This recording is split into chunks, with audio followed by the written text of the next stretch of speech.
kali ini, kami akan menjelaskan mengenai rantai pasok di mata kuliah Manajemen Produksi Agribisnis yang diampu oleh Dr. Insinyur Ira Wahyuni MP. Sebelumnya, saya akan memperkenalkan kelompok saya terlebih dahulu. Saya Silvioni Putri Nelsa, D1B018136. Saya Kadelima Semermata dengan NIM D1B018139. Saya Indah Suryani dengan NIM D1B018122.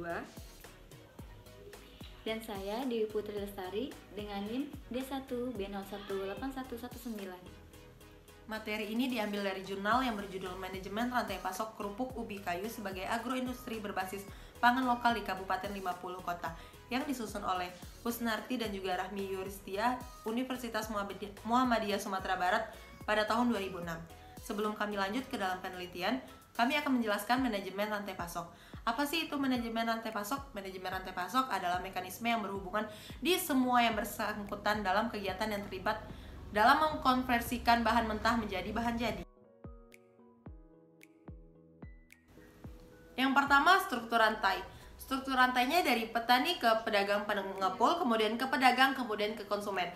Ada pula dari petani ke pengolah, pengolah ke pedagang dan pengecer, dan juga ke konsumen. Pengelolaan seperti pengolahan agroindustri dari kerupuk ubi kayu. Nah, dari struktur tersebut dapat kita simpulkan ada dua tipe. Tipe yang pertama yaitu pedagang yang mendistribusikan ubi kayu sebagai usaha sampingan, di mana usaha mereka utamanya adalah sebagai pedagang sayuran dan juga mendistribusikan sayuran. Dan tipe kedua yaitu pedagang yang juga menjual ubi kayu sebagai usaha utama mereka seperti kerupuk tadi. Kemudian kita masuk ke dalam tabel fungsi dan aktivitas anggota rantai pasok kerupuk ubi kayu. Nah, anggota rantai pasok ada petani, pedagang pengepul ubi kayu, pengecer, dan konsumen, termasuk ke dalam fungsi pertukaran fisik. Dan kemudian ada pengolah dan pedagang besar kerupuk, itu termasuk ke dalam fungsi pertukaran fisik dan juga fungsi fasilitas. Di mana aktivitas dari petani seperti memberi prodi, saprodi, penanaman, pemeliharaan, dan penjualan. Kemudian pedagang pengumpul ubi kayu beraktivitas pembelian, pemanenan, pengangkut, dan penjual. Pengecer untuk pembelian dan penjualan, dan begitu pula konsumen untuk pembelian dan penjualan. Untuk pengelolaan memiliki aktivitas seperti pembelian saprodi, penanaman ubi kayu, pemeliharaan ubi kayu, pemanenan, kemudian pembelian pengolahan, penyimpanan kerupuk, dan pelebahan serta penjualan. Kemudian ada juga pedagang besar kerupuk, itu yang beraktivitas seperti pembelian, pelabelan, packing, pengangkutan, penyimpanan, dan penjualan. Kemudian macam-macam aliran yang akan dijelaskan oleh Eka Simarmata. Baiklah, saya akan melanjutkan materi dari Silvioni. Ada 3 macam aliran yang terjadi dalam rantai pasok kerupuk ubi kayu. Yang pertama, aliran barang atau komoditas yang mengalir dari hulu ke hilir, di mana maksudnya para petani menjualkan atau memasarkan ubi kayunya kepada pengolah atau pengepul ubi kayu. Yang kedua, aliran finansial atau uang dari hilir ke hulu, di mana pengolah atau pengumpul ubi kayu membeli ubi kayunya terhadap petani. Yang ketiga, aliran informasi yang dapat mengalir dari hulu ke hilir atau sebaliknya. Maksudnya, informasi tentang ubi kayu dapat dari petani ke pengepul atau pengolah ubi kayu ataupun sebaliknya. Selanjutnya, aliran produk. Aliran produk kerupuk ubi kayu dimulai dari petani. Kelancaran aliran produk dipengaruhi oleh beberapa faktor. Yang pertama, faktor pasokan ubi kayu. Pada saat pasokan ubi kayu melebihi kebutuhan, maka aliran produk kerupuk cenderung lancar dan persediaan meningkat. Sedangkan pada saat pasokan ubi kayu sedikit atau kurang dari kebutuhan, aliran produk tidak lancar. Yang kedua, faktor skala usaha. Pengolah skala usaha menunjukkan kondisi modal pengolah. Semakin besar modal pengolah, maka pasokan kerupuk semakin lancar karena pengolah memiliki pasokan bahan baku yang lancar. Yang ketiga, faktor kondisi cuaca. Pada saat cuaca musim hujan, aliran kerupuk cenderung tidak lancar. Sedangkan pada musim kemarau, aliran produk lancar dan persediaan meningkat. Yang keempat, faktor waktu. Pada bulan Ramadan dan tahun ajaran baru, permintaan terhadap ubi kayu cenderung menurun, sehingga aliran produk kurang lancar. Dan pasca lebaran, aliran produk cenderung sangat lancar. Selanjutnya, entitas rantai pasok. Entitas rantai pasok ada 3, produk, pasar, dan situasi persaingan. Pada produk ada 2 jenis proses. Yang pertama, kerupuk yang melalui proses penjemuran Contohnya seperti kerupuk Rubik, kerupuk putih, dan kerupuk Sakura. Yang kedua, tidak melalui proses penjemuran seperti kerupuk Sanjay dan kerupuk kuning. Pada pasar, secara umum, permintaan terhadap kerupuk ubi kayu pada dasarnya terus mengalami peningkatan dari tahun ke tahun, walau sepanjang tahun tersebut sifatnya fluktuatif atau tidak stabil. Yang terakhir, situasi persaingan. Pada situasi persaingan, kondisi persaingan masih dalam batas normal. Selanjutnya, sasaran rantai. Sasaran rantai ada 3. Yang pertama, sasaran pasar. Semua jenis kerupuk ubi kayu umumnya memiliki target pasar yang berbeda-beda. Kerupuk Rubik dan kerupuk putih digunakan sebagai pelengkap pada saat makan nasi, di mana konsumen umumnya adalah ibu rumah tangga.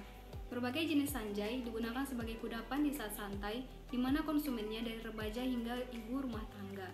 Kerupuk kuning digunakan sebagai pelengkap makan bakso dan soto, sehingga umumnya konsumen adalah pemilik-pemilik warung makanan. Kerupuk Sakura, selain kudapan keluarga, di saat santai juga sering dimakan dengan menggunakan kuah sate, sehingga sering dijadikan jajanan anak sekolahan. Selain itu, kerupuk ubi kayu, terutama sanjay, sudah dikenal sebagai oleh-oleh ciri khas kota Payakumbuh dan Bukit Tinggi.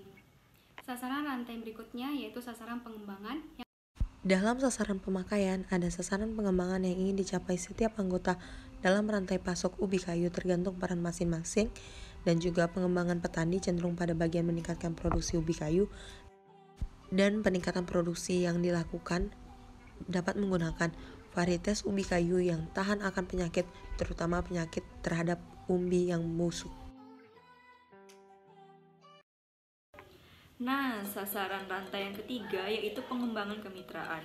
Semua anggota yang terdapat dalam rantai pasok kerupuk ubi kayu ini memiliki sifat saling ketergantungan dan saling membutuhkan. Kemitraan antar anggota sudah terjalin selama 1-5 tahun. Namun, kemitraan tersebut terjalin secara alami dan tidak tertulis. Kemitraan akan berlanjut jika kepercayaan antara mereka masih terjaga. Sampai saat ini, antar anggota dalam rantai pasok kerupuk ubi kayu belum memiliki upaya yang jelas dalam mengembangkan kemitraan yang terjalin antara mereka. Mereka hanya menjalankan hubungan yang terjadi pada saat ini tanpa memikirkan kemitraan dalam jangka panjang. Nah, selanjutnya manajemen rantai. Manajemen rantai ini terdiri atas 3, yaitu struktur manajemen, pemilihan kemitraan, dan dukungan pemerintah. Nah, pada struktur manajemen ini, sifat produk mempengaruhi peran anggota dalam rantai pasok kerupuk ubi kayu. Kerupuk yang melalui proses penjemuran seperti Rubik dan kerupuk Sakura memiliki rantai pasok yang perannya lebih didominasi oleh pedagang besar kerupuk. Kemudian pemilihan kemitraan. Proses kemitraan yang terbentuk antara petani dan pengolah berawal dari hubungan kekerabatan ataupun pertemanan. Kemudian dukungan pemerintah. Salah satu program pemerintah daerah Kabupaten 50 Kota melalui Dinas Tanaman, Pedagang Hortikultura dan Perkebunan adalah dengan menetapkan komoditi jagung, padi, dan ubi kayu sebagai indikator kinerja utama. Salah satu tujuannya yaitu untuk memacu peningkatan produksi tanaman pangan. Hal ini didukung dengan mengadakan berbagai demplot sejak tahun 2015.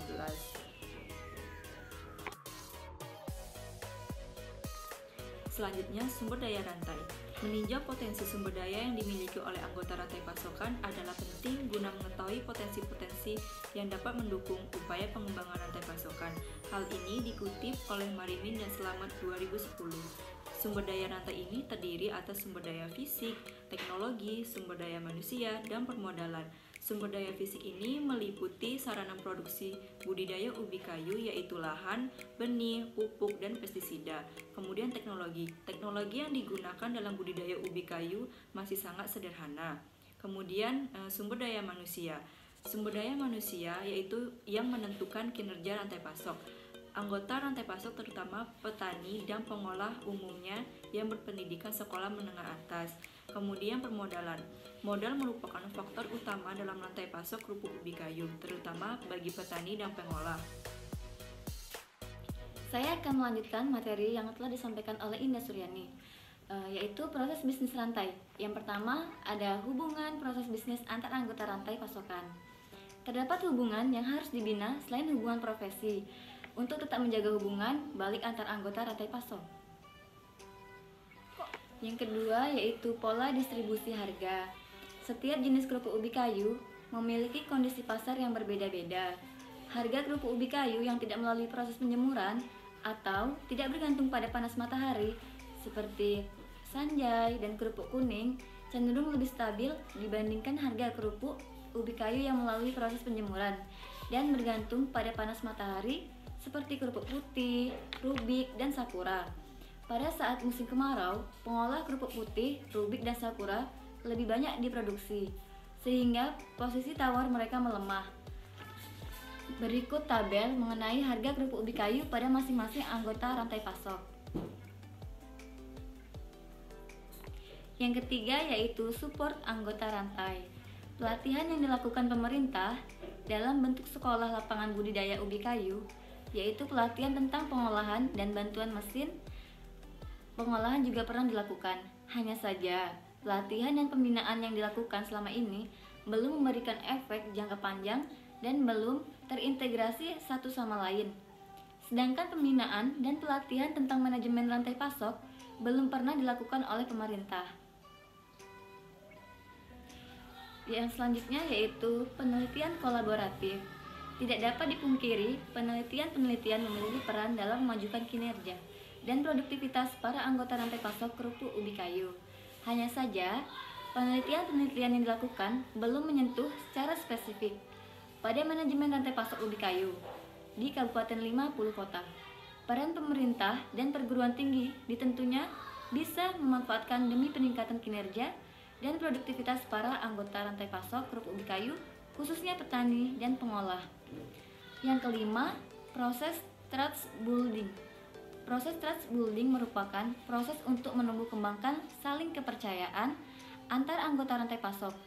Hubungan kepercayaan yang lemah dapat menyebabkan keengganan menjalin kerjasama sehingga transfer informasi menjadi terhambat. Adanya aspek ketidakpercayaan menyebabkan salah satu pihak dalam rantai pasok berusaha untuk mendapatkan keuntungan sendiri. Sekian presentasi dari kelompok kami mengenai rantai pasok. Kami harap teman-teman mengerti. Terima kasih dan wassalamualaikum warahmatullahi wabarakatuh. Jangan lupa Like, comment, Subscribe. dan share. Bye.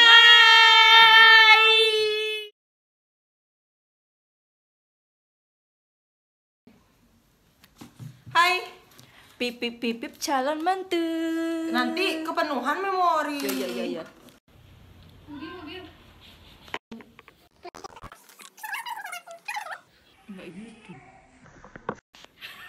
Iya, ada ketiga ewe. Nggak ada. Sekian presentasi dari kelompok kami. Kami harap teman-teman mengerti. Terima kasih dan wassalamualaikum